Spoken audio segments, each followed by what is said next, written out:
जनक ने तप किया, भगवान शंकर प्रसन्न हुए, बोले क्या चाहिए मांगो। जनक जी ने कहा मुझे परमात्मा का दर्शन चाहिए। और तब पिनाक नाम का धनुष दिया और कहा कि इसका नित्य पूजन करें, आपको कहीं नहीं जाना पड़ेगा, भगवान यहीं आएगा।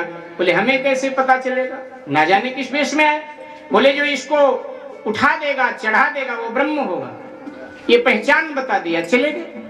तब से वो विशाल धनुष वहीं पड़ा हुआ था। महाराज जनक नित्य उसका पूजन किया करते थे। आज खेलती हुई किशोरी जी उधर चली गई और बस खेल खेल में देखा थोड़ा कूड़ा कचरा था तो सोचा साफ कर देती हूँ। उन्होंने उल्टे हाथ से धनुष को उठाकर दूसरी तरफ रख दिया, साफ सुथरा कर दिया। अब बड़ी देर के बाद में जब जनक जी आए और आ करके जनक जी ने देखा सब साफ सुथरा पड़ा हुआ है, तो जनक जी को बड़ा आश्चर्य हुआ। उन्होंने सुनैना जी से पूछा कि आखिर बात क्या है, इधर कोई आया था क्या? कहने लगी क्या हुआ? बोले धनुष दूसरी तरफ रखा है। सीता बेटी उधर गई थी खेलती हुई, तो और तो कोई गया नहीं, तो सीता जी को बुलाया, पूछा बेटी इधर आई थी? हाँ। तो ये धनुष किसने इधर से उधर कर दिया? तो तुतली भाषा में कह दिया सीता जी ने कि मैंने। तो जनक जी ने पूछा वो कैसे? तो कह दिया ऐसे, उठा करके फिर दूसरी तरफ फेंक दिया, कह दिया ऐसे। जैसे इतना कहा जनक जी एकदम फटे आंखों से देखने लगे सीता जी की ओर और कहा मन ही मन कि निश्चित रूप से ये कोई भगवान की ही शक्ति है, परमात्मा की शक्ति है, और ये परमात्मा को ही अर्पित करूंगा। किसी संसारी को अर्पित अगर हमने कर दिया तो अपराध हो जाएगा। प्रतिज्ञा कर लिया। बोल पड़े जनक जी के सेवक कि एक दिन जब सीता बड़ी हुई तो कर से शिव धनुष उठा लीनी, और ये देख चकित मिथिलेश हुए बस उसी समय ये प्रण की। ये देख चकित मिथिलेश हुए बस उसी समय ये प्रण की। ये देख चकित मिथिलेश हुए बस उसी समय ये प्रण की। इस शंभु शरासन को आकर जो जनकपुरी में तोड़ेगा, और सीता पुत्री से वीर वही पत्नी का रिश्ता जोड़ेगा।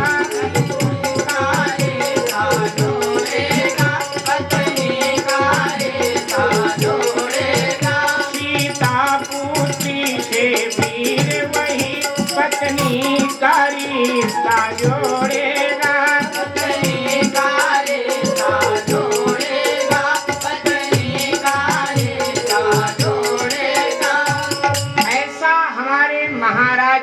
वर्षों पहले प्रतिज्ञा की थी, जो शिव धनुष तोड़ेगा बिना शर्त के सीता उसे दे दी जाएगी। हे राजाओं, आप का के जो भुजाओं का बल है वो चंद्रमा के समान है, और शिव जी का धनुष राहु के समान है। आजमाओ अपनी अपनी किस्मत। गोस्वामी जी कहते हैं कि जनक जी के सेवकों की गूढ़ भाषा ये मूर्ख राजा समझ ही नहीं पाए। जनक जी के सेवकों ने जैसे कहा ना कि आपके भुजाओं की शक्ति चंद्रमा के समान और शिव धनुष राहु के समान, सब मोछों पर हाथ फेरने लगे। क्या बात है, हमको चंद्रमा के समान कह दिया। लेकिन जनक जी के सेवकों ने चुटकी लिया, क्या चंद्रमा में काला धब्बा है। और हे राजाओं, तुम्हारे जीवन में भी कहीं न कहीं अहंकार का काला धब्बा है, और जिनमें अहंकार होता है उन्हें भक्ति नहीं मिलती है, उनका वर्ण सीता करती ही नहीं। हमारा आपका वर्ण कहाँ सीता जी कर रही, क्योंकि अहंकार है कहीं न कहीं। अहंकारी को भक्ति नहीं मिला करती है, ये कहना चाहते हैं। हमारे एक संत एक और अर्थ करते हैं। एक संत कहते हैं कि जनक जी के सेवक कह रहे हैं कि राहु चंद्रमा को ग्रस लिया करता है, ऐसे ही ये शंकर जी का धनुष राहु है, तुम्हारे बल को ग्रस लेगा, अर्थात तुम नहीं उठा पाओगे। शिव धनुष बैठे रहो, अपने बाप दादा की नाक मत कटवाओ। तीसरा अर्थ हमारे संत लोग करते हैं, कहते हैं जनक जी के सेवक बताना चाहते हैं कि हे राजाओं, चंद्रमा सागर का बेटा है, और लक्ष्मी सागर की बेटी है, वही लक्ष्मी सीता है, अर्थात तुम्हारी बहन लगती है। राखी बंधवा लो, अपने अपने घर जाओ। लज्जा नहीं आ रही? बहन से ब्याह करने आए हो अपने, शर्म नहीं आती तुम्हें? लज्जा नहीं आती? ये कहना चाहते हैं। चौथा अर्थ करते हैं हमारे संत लोग, राजाओं को महीपति भी कहा जाता है। मही का यानी पृथ्वी, अर्थात हे राजाओं तुम सब पृथ्वीपति हो, और ये सीता पृथ्वी की बेटी है, अर्थात तुम्हारी बेटी है। और कोई बाप अपने बेटी से ब्याह की बात सोचे, इससे बड़ा कोई पाप नहीं। तुम्हें लज्जा नहीं आती, शर्म नहीं आती? बेटी से ब्याह करने की तैयारी करके आए हो, अपने अपने घर को जाओ। अनेक अनेक अभिप्राय हैं, अनेक अर्थ हमारे महापुरुष लोग करते हैं। लेकिन राजा जनक जी के राजा जनक जी के सेवकों की बात सुनकर राजा लोग एकदम प्रसन्न हो उठे और झट ही अपना दुपट्टा कमर में बांधते हैं, मोछों पर ताव देते हैं और गणेश जी को मनाते हैं। हे गणेश जी महाराज, शंकर जी का धनुष टूटे तो हमसे टूटे 1.25 मन लड्डू चढ़ाऊंगा, और अगर हमसे न टूटे तो किसी से न टूटे 5.25 मन लड्डू चढ़ाऊंगा। तो गणेश जी ने जैसे इतना सुना तो माथा पकड़कर बैठ गए कि बाप रे, मैं करूं तो क्या करूं? टूटे अगर हमसे तो 1.25 मन, और हमसे न टूटे ना तो किसी से न टूटे 5.25 मन। बिल्कुल हमारी आपकी स्थिति है। ये काम हो तो हमसे हो, अगर हमसे ना हो तो ये काम बिल्कुल ना हो। आज यही तो देश में, राष्ट्र में यही तो स्थिति है।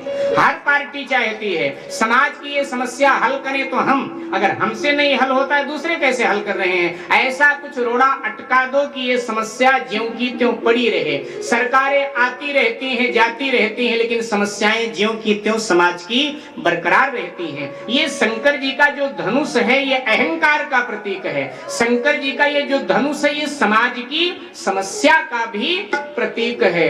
गणेश जी ने कह दिया कि चिंता न करो, तुम में से किसी से नहीं तुड़वाऊंगा। ना तुम्हारा 1.25 मन चाहिए, ना 5.25 मन चाहिए, अपने पास रखो, मुझे चाहिए ही नहीं। राजा लोग जाते हैं, धनुष पकड़ते हैं, दम लगाते हैं, हिलाते हैं, लेकिन हिल ही नहीं रहा है। बाबा जी लिख देते हैं, तामा की ताकी शिव धन धरही, तुकई ना कोटि भांति बल धरही, तुकई ना कोटि भांति बल धरही। आहा तामा के ताकी शिव धन धरही, तुकई ना कोटि भांति बल धरही, तुकई ना कोटि भांति बल धरही, तुकई ना कोटि भांति बल धरही। ऐ उठई ना कोटि भांति बल धरही, उठई ना कोटि भांति बल धरही। ऐ गीता गई न शंभु धरासन कैसे, कामी वचन सती बल जैसे, कामी वचन सती बल जैसे, कामी वचन सती बल जैसे, कामी वचन सती बल जैसे। टस से मस नहीं हो रहा है, बिल्कुल उठाना तो दूर, अरे कंपन भी नहीं, खिसका भी नहीं पा रहे हैं। तिल भर भूमि न सके उछड़ाई, एक तिल भी इधर से उधर नहीं कर पा रहे हैं। एकदम पसीने पसीने हो जाते हैं, कई लड़खड़ा के गिर पड़ते हैं, आते हैं अपने अपने स्थान पे बैठ जाते हैं। स्थिति बड़ी भयानक बन गई। मानसकार कहते हैं एक ऐसी स्थिति आ गई कि 10,000 राजा मिल करके उठाने लगे, लेकिन फिर भी नहीं उठ रहा है। बाबा जी बोल देते हैं कि 10,000 राजाओं से भी नहीं उठ रहा है, तो भूप साहस 10 एक लगे उठावन करहि नगारा, लगे उठावन करहि नगारा। ए भूप साहस 10 एक बारा, लगे उठावन करहि नगारा, लगे उठावन करहि नगारा, लगे उठावन करहि नगारा। सदन भयउ जोग उपहासी, जैसे बिन विराज सन्यासी, जैसे बिन विराज सन्यासी, जैसे बिन विराज सन्यासी, जैसे बिन विराज सन्यासी, जैसे बिन विराज सन्यासी, जैसे बिन विराज सन्यासी। 10,000 राजा मिल करके धनुष को उठाने लगे, लेकिन फिर भी नहीं उठा। सब निस्तेज हो गए, सब श्रीहीन हो गए। जैसे बिना वैरागी के सन्यासी श्रीहीन दिखता है, ऐसे सब राजा श्रीहीन दिखने लगे। आकर के सब अपने अपने स्थान पर सर झुका करके बैठ गए। जनक जी एकदम आंखें खुली, मुंह खुला का खुला, एकदम जनक जी में आक्रोश आ गया। पहली बार आज ब्रह्मज्ञानी में आक्रोश आया। जनक जी अपने आसन से उठ करके मंच पर आ गए और बोले, ऐ राजाओं, अब अपने आप को वीर मत कहना, अपने आप को क्षत्रिय भी मत कहना। अगर मुझे सचमुच में पता होता कि सचमुच में परशुराम भगवान ने इस धरती को क्षत्रियों से विहीन कर दी है, तो मैं ऐसी प्रतिज्ञा न करता। लेकिन प्रतिज्ञा करके अब मैं पछता रहा हूं। अगर प्रतिज्ञा तोड़ता हूं तो मेरे कुल की कीर्ति कलंकित हो जाएगी, और अगर प्रतिज्ञा रखता हूं तो मेरी बेटी सदा के लिए कुंवारी बैठे रहेगी। इसलिए हे नरेशों, अब जमीन को माख है भट मानी,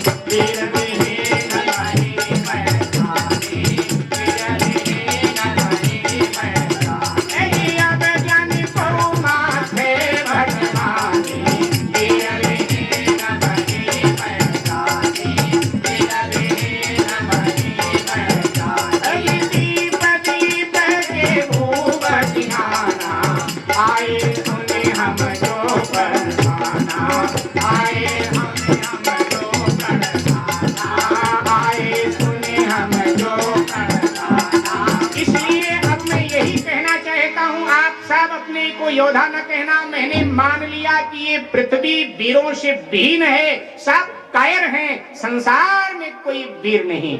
जब इस प्रकार से कहा तो सब नीचे देखने लगे। जो कुछ बुद्धिमान राजा एक आध थे, उन्होंने कहा, और कुछ सुनना बाकी है क्या?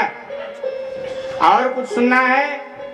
अब चलो अपने अपने घर को, अब काहे को बाप दादाओं की नाक कटवा रहे हो? देखो जनक जी क्या क्या बोल रहे हैं। तो जो दुष्ट राजा थे, जो मूर्ख राजा थे, कहने लगे, जब नाक कट ही गई तो अब तो बैठे रहेंगे। बोले कैसे कट गई? बोले नाक पिनाक ही संग सिधाई।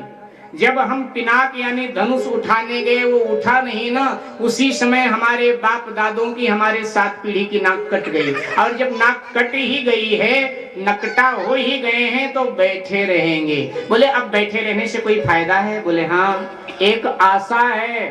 क्या? राजाओं ने पूछा क्या आशा एक दूसरे से?